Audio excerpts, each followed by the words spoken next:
Video শুরুতেই সকল বন্ধুদের জানাই দুর্গাপুজোর প্রীতি ও শুভেচ্ছা, আর বড়দের জানাই আমার প্রণাম। নমস্কার দর্শক বন্ধুরা, welcome to our channel salt and pepper with Supriti. আশা করছি সকলেই খুব ভালোই আছেন। দুর্গাপুজোর এই অষ্টমীর দিন আমরা সকলেই নিরামিষ করি। তার মধ্যে অনেকেই আছেন যারা এই দিন চালের জিনিস খান না। তাই সকলের কথা মাথায় রেখে চারটি ভীষণ সিম্পল আইটেম নিয়ে একটি থালি বানিয়েছি, যার রেসিপি আজ আমি আপনাদের সাথে শেয়ার করব। এই থালিতে রয়েছে পোস্ত দিয়ে আলু ভাজা, কুমড়োর ছক্কা, সিমুইয়ের পায়েস আর গরম গরম নরম তুলতুলে ফুলকো লুচি। তাহলে আসুন বেশি দেরি না করে ঝটপট দেখে নিই আজকের আমার রেসিপি। আয়োজন দেখে বুঝে গেছেন নিশ্চয়ই প্রথমে আমি কি বানাতে চলেছি। হ্যাঁ, ঠিকই ধরেছেন, আমি বানাচ্ছি কুমড়োর ছক্কা। সবকটা রেসিপি একদম সাবেকি পদ্ধতিতে বানাবো, তাই ভিডিওটি না টেনে সম্পূর্ণ দেখার অনুরোধ রইল। কুমড়োর ছক্কা বানানোর জন্য এখানে 500 গ্রাম মিষ্টি কুমড়োকে এরকম বড় বড় চৌকো চৌকো করে কেটে নিয়েছি, মানে ছক্কার মতো করে কেটে নিয়েছি। আর তার সাথেই নিয়ে নিয়েছি দুটো মিডিয়াম সাইজের আলু। আলুগুলোকেও কুমড়োর মতো করেই বড় বড় করে কেটে নিয়েছি। 1/3 কাপের মতো নারকেল কোড়া নিয়ে নিয়েছি। এখানে দেখতেই পাচ্ছেন ছোলা রয়েছে, ছোলাটাকে ওভারনাইট সোক করে নিয়েছিলাম। এবার গ্যাসের ফ্লেম অন করে একটা কড়াই বসিয়ে দিয়েছি। কড়াই ভালোভাবে গরম হলে এর মধ্যে দিয়ে দিচ্ছি 1/3 কাপ সর্ষের তেল। তেলের পরিমাণটা একটু বেশি রেখেছি, কারণ এই তেলের মধ্যে পুরো রান্নাটা সেরে নেব। তেলটাকে ভালোভাবে গরম করে নিয়ে কেটে রাখা কুমড়োগুলো আস্তে আস্তে এই তেলের মধ্যে অ্যাড করে দিচ্ছি। দিয়ে দিচ্ছি স্বাদ অনুযায়ী লবণ। সবকিছুকে একসাথে মিশিয়ে নিয়ে 1 থেকে 2 মিনিট মিডিয়াম ফ্লেমে একটু ভেজে নিচ্ছি। কুমড়ো যাতে চট করে সেদ্ধ হয়ে যায় তাই জন্য কড়াইয়ের ঢাকনা আটকে দিয়ে এটাকে 3 থেকে 4 মিনিট এভাবেই রাখছি। 4 মিনিট পর ফিরে এসে কড়াইয়ের ঢাকনা খুলে নিচ্ছি। বেশ সুন্দর একটা স্মেল বেরিয়েছে। কুমড়োটা এখন ভালোভাবে সেদ্ধ হয়ে গেছে, সাথে সাথে ক্যারামেলাইজ হয়ে গেছে। এটাকে তেল ঝরিয়ে একটা পাত্রের মধ্যে নামিয়ে নিচ্ছি। কুমড়োর ছক্কা বানানোর সময় যদি ছোলা ভিজাতে ভুলে গিয়ে থাকেন, সেক্ষেত্রে ছোলাটাকে গরম জলের মধ্যে দিয়ে 1.5 থেকে 2 ঘন্টা রেখে দেবেন, দেখবেন সুন্দরভাবে ছোলা ভিজে গেছে। কড়াইয়ের বাকি তেলের মধ্যে দুটো শুকনো লঙ্কাকে ফাটিয়ে অ্যাড করে দিচ্ছি দুটো তেজপাতা, 1/2 টিস্পুনের মতো 5 ফোড়ন। গ্যাসের ফ্লেম লো টু মিডিয়ামে রেখে কয়েক সেকেন্ড ধরে এই ফোড়নগুলোকে ভেজে নিচ্ছি, তবে অবশ্যই লক্ষ্য রাখতে হবে এগুলো যেন পুড়ে না যায়। ফোড়ন থেকে বেশ সুন্দর গন্ধ বেরোচ্ছে। এই অবস্থায় কেটে রাখা আলু আস্তে আস্তে এই তেলের মধ্যে অ্যাড করে দিচ্ছি।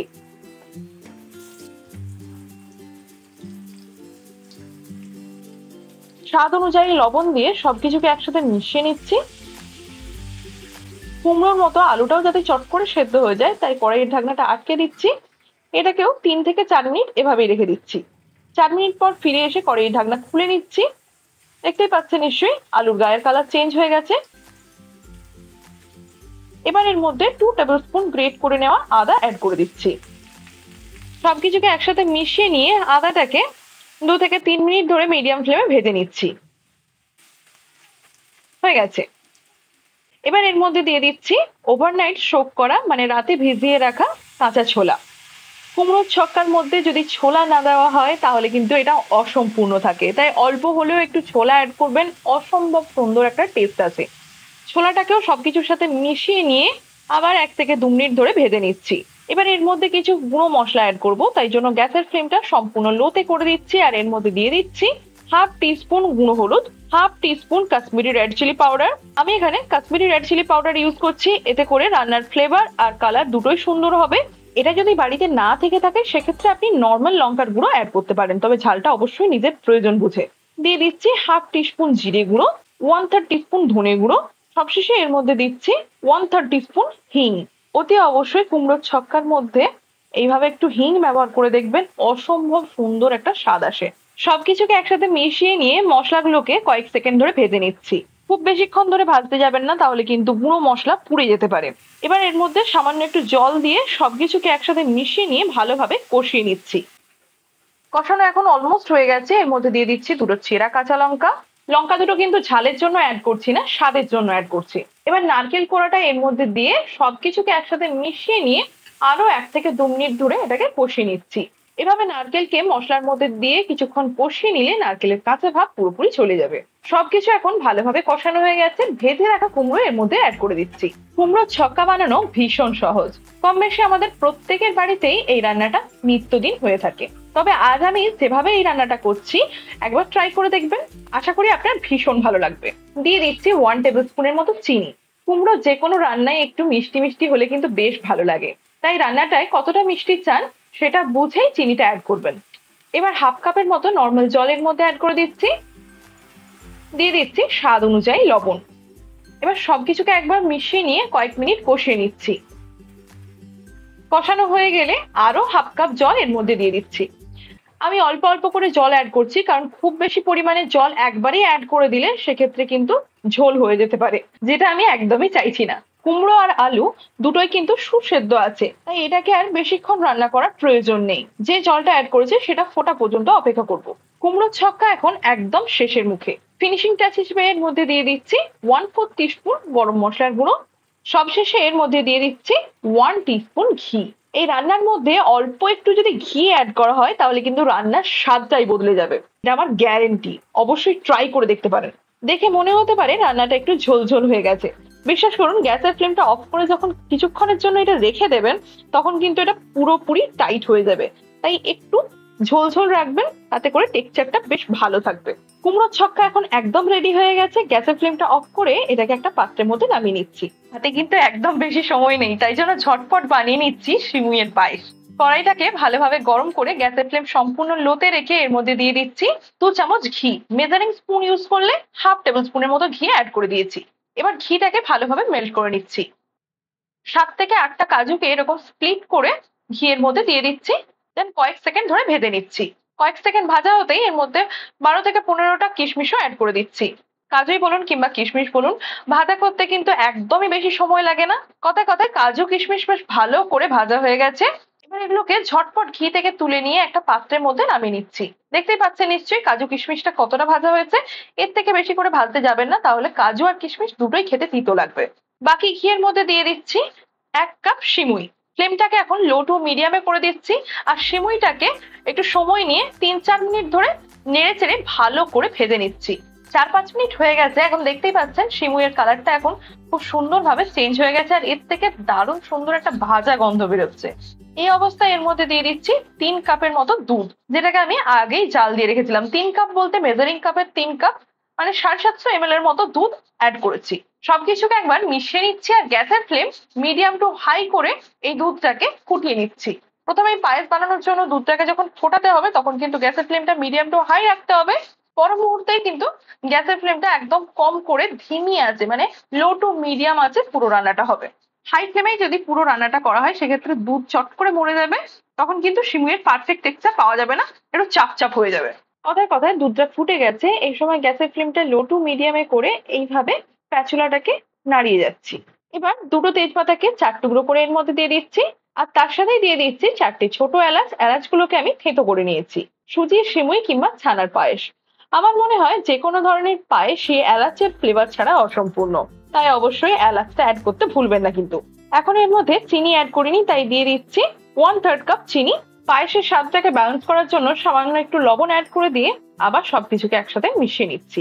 পায়েসটা সবসময় মিষ্টি মিষ্টি বেশ ভালো লাগে, তবে মিষ্টিটা আপনি কেমন চাইছেন সেই বুঝেই চিনিটা অ্যাড করবেন। সিমুইয়ের পায়েস এখন একদম শেষের মুখে। ভেজে রাখা কাজু কিশমিশ এর মধ্যে অ্যাড করে দিচ্ছি। আমি কিন্তু পুরো কাজু কিশমিশটাই এর মধ্যে অ্যাড করে দিচ্ছি না, সামান্য এখান থেকে সরিয়ে রাখছি যাতে সেই কাজু কিশমিশ দিয়ে পরে এই পায়েসটাকে সুন্দর করে ডেকোরেট করতে পারি। ফিনিশিং টাচ হিসেবে এর মধ্যে দিয়ে দিচ্ছি 2 টেবিল স্পুনের মতো নারকেল কোড়া। এটা কিন্তু সম্পূর্ণ অপশনাল। আমার বাড়িতে যখনই এইভাবে সিমুইয়ের পায়েস হয় তখন আমার মা অল্প একটু নারকেল কোড়া ব্যবহার করেন, খেতে কিন্তু দুর্দান্ত লাগে। তাহলে দেখতেই পেলে নিশ্চয়ই কত সহজে কত কম সময়ের মধ্যে আমি সিমুইয়ের পায়েস বানিয়ে নিয়েছি। গ্যাসের ফ্লেম অফ করে দিয়ে এটাকে একটা পাত্রের মধ্যে নামিয়ে নিচ্ছি। তবে এই পায়েসটাকে আমি গরম গরম সার্ভ করব না, এটাকে ঠান্ডা করে তবেই পরিবেশন করব। এই পায়েসটার ওপর অল্প একটু পিস্তা আর আমন্ড চপ করে ছড়িয়ে দিচ্ছি, যাতে টেস্টটাও খুব ভালো হবে আর দেখতেও সুন্দর লাগবে। আর তার সাথে এর ওপর ভেজে রাখা কাজু কিশমিশ গুলো অ্যাড করে দিচ্ছি। দেখতেই পাচ্ছেন পায়েসটা কত সুন্দর হয়েছে। এটা ঠান্ডা হতে হতে আসুন তাহলে লুচির জন্য ময়দার ডোটা বানিয়ে ফেলি। ডো বানানোর জন্য এখানে নিয়ে নিয়েছি 400 গ্রামের মতো ময়দা। দিয়ে দিচ্ছি স্বাদ অনুযায়ী লবণ, 1 টিস্পুন চিনি, আর সবশেষে দিচ্ছি হাফ টিস্পুন জোয়ান। জোয়ান দিলে লুচির মধ্যে অসম্ভব সুন্দর একটা ফ্লেভার আসে, তবে সম্পূর্ণ অপশনাল। আপনার যদি ইচ্ছে হয় জোয়ান অ্যাড করবেন, না হলে স্কিপ করতে পারেন। সবকিছুকে একবার মিশিয়ে নিচ্ছি। হয়ে গেছে। এখন এর মধ্যে দিয়ে দিচ্ছি 1.5 টেবিল স্পুন রিফাইন অয়েল। এবার সবকিছুকে একসাথে ভালো করে মিশিয়ে নিচ্ছি। অনেকেই অনেক সময় কমেন্ট করে জানিয়েছেন লুচি শক্ত হয়ে গেছে, কিংবা ফুলছে না, কিংবা খুব খাস্তা হয়ে গেছে। আজ আমি যেভাবে লুচিটা বানাচ্ছি সেভাবে যদি বানিয়ে থাকেন তাহলে কিন্তু একদম পারফেক্ট হবে। দেখুন কথায় কথায় ভালোভাবে ময়দাতে ময়ন দিয়ে নিয়েছি, আর এইভাবে মুঠি করে দেখে নিতে হবে ময়নটা পারফেক্ট হয়েছে কিনা। দেখতে পাচ্ছেন মুঠি ভেঙে যাচ্ছে না, তার মানে পারফেক্ট ভাবে ময়ন হয়ে গেছে। এবার অল্প অল্প করে জল দিয়ে ভালো করে ময়দাটা মেখে নিচ্ছি।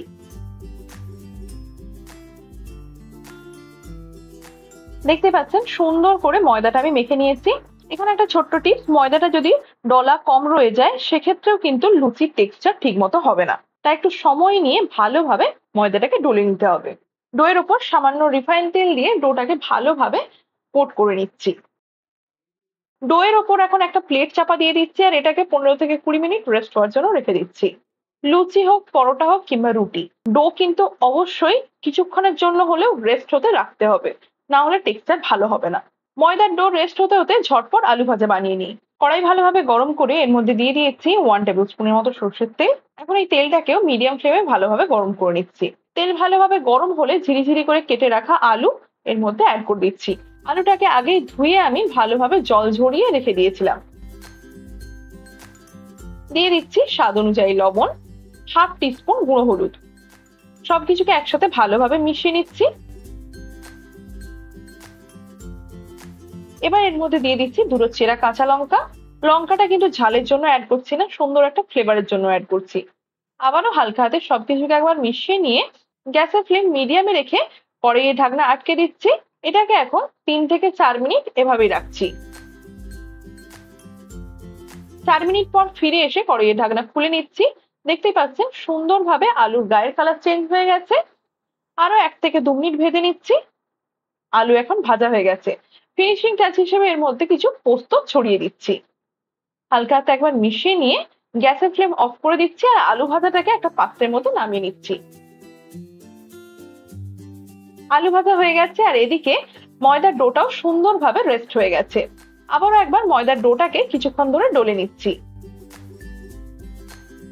ডোটা যেহেতু বেশ বড় হয়ে গিয়েছে, তাই জন্য লেচি কাটার সুবিধার্থে ছুরি দিয়ে এটাকে দুভাগ করে নিচ্ছি।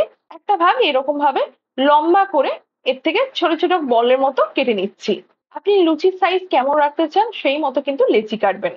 আমি এখানে খুব ছোট না খুব বড় না মিডিয়াম সাইজের লেচি কেটে নিচ্ছি। কেটে রাখা লেচিগুলোকে 2 হাতের তালুর মাঝে দিয়ে হালকা একটু প্রেসার দিয়ে এরকম ভাবে গোল করে নিচ্ছি। সবগুলোকে ঠিক একই রকম ভাবে গোল করে নিতে হবে। এবার বেলন পিঁড়ির ওপর সামান্য রিফাইন তেল লাগিয়ে নিচ্ছি। তেলের জায়গায় বেলন পিঁড়ির ওপর ময়দা ডাস্ট করেও কিন্তু একইভাবে লুচিগুলো বেলে নিতে পারেন। বানিয়ে রাখা লেচিগুলোর থেকে একটা লেচি তুলে নিয়ে যেমন লুচি হয় সেভাবে বেলে নিচ্ছি। গায়ে চোট দিয়ে চেপে বেলার প্রয়োজন নেই, হালকা করে চাপ দিয়ে একটানে বেলে নিলেই হবে। এই দেখুন কথায় কথায় একটা বেলে নিয়েছি, আরো একটা বেলে দেখিয়ে দিচ্ছি। প্রথমে একটা লেচি বসিয়ে দিলাম, তারপর হালকা চাপে একটানে বেলে নিচ্ছি। হয়ে গেছে, ভীষণই সিম্পল। সবগুলোকে এভাবে বেলে নিতে হবে। কড়াইতে আগে রিফাইন তেল দিয়ে তেলটাকে ভালোভাবে গরম করে নিয়েছি। গ্যাসের ফ্লেম এখন মিডিয়ামে রেখে আস্তে আস্তে কড়াইয়ের এক সাইড থেকে লুচিটা তেলের মধ্যে দিয়ে দিচ্ছি। দেখতেই পাচ্ছেন তেলে দেওয়া মাত্রই কত সুন্দর ফুলতে শুরু করেছে। শুধু এটা কেন, সব লুচিগুলোই সুন্দরভাবে ফুলবে। এটা ভাজা হয়ে গেছে। আমি একটু লালচে করে ভাজছি, আপনি যেমন কালার চাইবেন সেই মতো ভাজবেন। আরেকটা ভেজে দেখিয়ে দিচ্ছি। এ দেখুন এটাও কত সুন্দর ফুলে গেছে। তেল ঝরিয়ে এটাকে একটা পাত্রের মধ্যে নামিয়ে নিচ্ছি। তাহলে দেখতেই পেলেন কত সহজে আমি কুমড়োর ছক্কা, সিমুইয়ের পায়েস, লুচি তার সাথে আলু ভাজা বানিয়ে নিয়েছি। অষ্টমী স্পেশাল এই সিম্পল থালি আপনার যদি ভালো লেগে থাকে তাহলে অবশ্যই লাইক, শেয়ার, কমেন্ট। চ্যানেলে নতুন বন্ধু হয়ে থাকলে চ্যানেলটি সাবস্ক্রাইব করার অনুরোধ রইল। ভালো থাকবেন, সুস্থ থাকবেন। ধন্যবাদ।